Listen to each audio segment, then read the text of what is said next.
공매도란 주식이 없지만 내다 파는 것을 말합니다. 얼마 전에 빌 게이츠가 테슬라 주식을 공매도했다는 소식이 있었죠. 그래서 이번 영상에서는 공매도가 뭔지 아주 쉽게 설명해 드릴 테니까 꼭 끝까지 봐주세요. 주식을 가지고 있지도 않은데 어떻게 내다 파는 게 가능할까요? 그건 바로 주식을 빌려주는 곳이 있기 때문입니다. 주식을 빌려서라도 내다 파는 이유가 뭘까요? 돈을 벌 수 있는 기회가 생기기 때문입니다. 주식을 빌려서 판 후에 가격이 떨어지면 주식을 사서 되갚으면 되기 때문이죠. 이렇게 하면 차액을 손해질 수 있죠. 공매도로 돈을 버는 과정을 알기 쉽게 예로 들어보겠습니다. 우리나라 1등 주식인 삼성전자를 예로 들어볼게요. 우선 삼성전자 100주를 빌립니다. 그리고 삼성전자 100주를 지금 즉시 15만원씩에 내다 팔아버립니다. 그러면 순식간에 1,500만원이 생겼죠. 그리고 한 달 뒤 삼성전자 주식이 14만원으로 떨어집니다. 이를 기다리고 있던 공매도 투자자는 삼성전자 100주를 14만원에 사들입니다. 그러면 1,400만원을 지불하게 됐죠. 앞에서 주식을 먼저 팔았을 때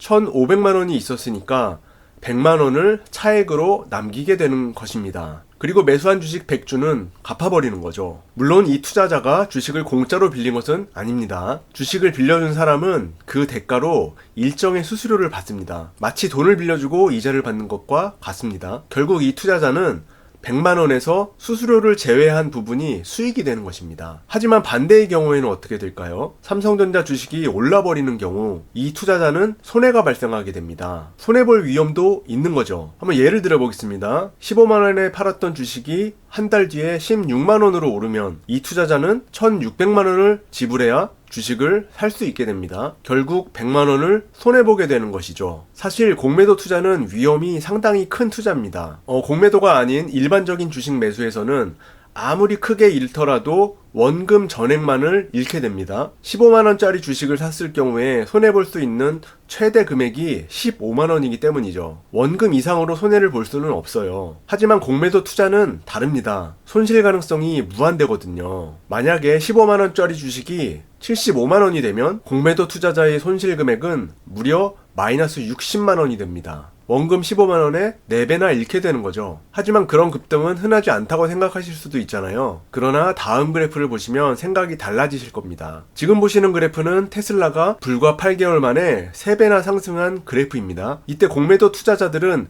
정말 막대한 손해를 보았겠죠. 원금의 2배가량을 토해냈어야 했을 것입니다. 공매도를 하는 투자자들도 엄청난 위험을 감수하면서 투자하는 것이라고 볼 수 있는 거죠. 공매도 투자자들이야 알아서 조심을 할 테지만 우리 같은 일반적인 투자자들이 공매도에 대해서 알고 있어야 되는 이유는 무엇일까요? 그 이유를 알기 위해서 공매도와 주식시장이 어떤 연관성을 가지고 있는지 그 메커니즘을 한번 알아보겠습니다. 만약 공매도 규모가 매우 크다고 생각을 해볼게요. 그렇게 되면 매수하는 세력들이 힘을 쓰지 못하게 되죠. 워낙에 매도세가 강하기 때문이에요. 그렇게 되면 가격이 하락할 수밖에 없습니다. 그런데 그게 다가 아닙니다. 진짜 시장에 큰 영향을 주는 것은 바로 손실 제한 주문 가격을 건드리기 때문입니다. 이 손실 제한 주문 가격이 뭔지 알려드릴게요. 아마 손절매라는 용어를 들어보셨을 텐데요. 일정 손실이 발생하면 무조건 주식을 팔아치우는 걸 말하죠. 이런 손실 제한 주문은 순식간에 무차별적으로 주문을 내보냅니다. 때문에 대규모 공매도로 인한 가격 하락이 다른 투자자들의 손실 제한선을 치고 내려가게 되면 덩달아 매도 주문이 계속 쏟아지게 되는 거죠. 그러면 또 매도세가 강해지고 가격은 더 하락합니다. 이게 또 다른 손실 제한선을 터치하고 또 매도가 나오면서 끊임없이 하락하는 거죠. 주식시장에서 한번 하락하면 무섭게 하락하는 광경이 벌어지는 이유도 이러한 손절 라인 붕괴로 인한 무차별 매도인 경우가 많습니다. 이런 이유 때문에 공매도에 대해서는 상당히 주의를 기울여야 할 필요가 있는 것입니다. 하지만 또 재밌는 게 공매도 세력이 역으로 당할 수도 있다는 것입니다. 공매도 투자자들도 손실 제한 주문을 걸어놓기 때문인데요. 하락에 베팅한 투자자들의 매도세를 이겨내는 강력한 매수세가 들어와서 가격이 상승한다면 이는 공매도 투자자들의 손실 제한선을 건드리는 것이 됩니다. 이렇게 되면 이들도 무차별 매수 주문을 하게 되고 주가가 치솟게 되는 것입니다. 테슬라 급등의 원인 중 하나로 공매도 투자자들의 손실 제한 주문이 거론되는 이유이기도 합니다. 그렇다면 내 종목에 공매도가 들어왔는지를 어떻게 확인할 수 있을까요? 증권정보 포털이라고 있습니다.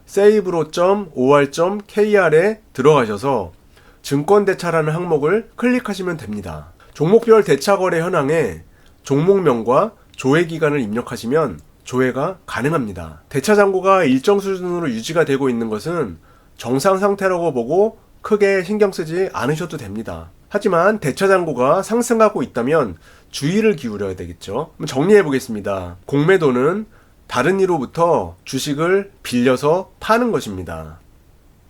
주가가 떨어지면 사서 되갚으면서 수익이 나는 겁니다. 공매도는 무한대의 손실이 가능하다는 점도 기억을 해야 합니다. 대량 공매도가 나오면 다른 투자자들의 손실 제한선을 터치하면서 급락을 초래할 수도 있습니다. 반대로 주가가 상승하면 공매도 투자자들의 손실 제한 주문이 나오면서 주가가 급등할 수도 있죠. 공매도와 관련한 내용을 잘 숙지하셔서 성공적인 투자가 되시기를 바라겠습니다. 그럼 다음에 더 좋은 내용으로 찾아뵙겠습니다. 감사합니다.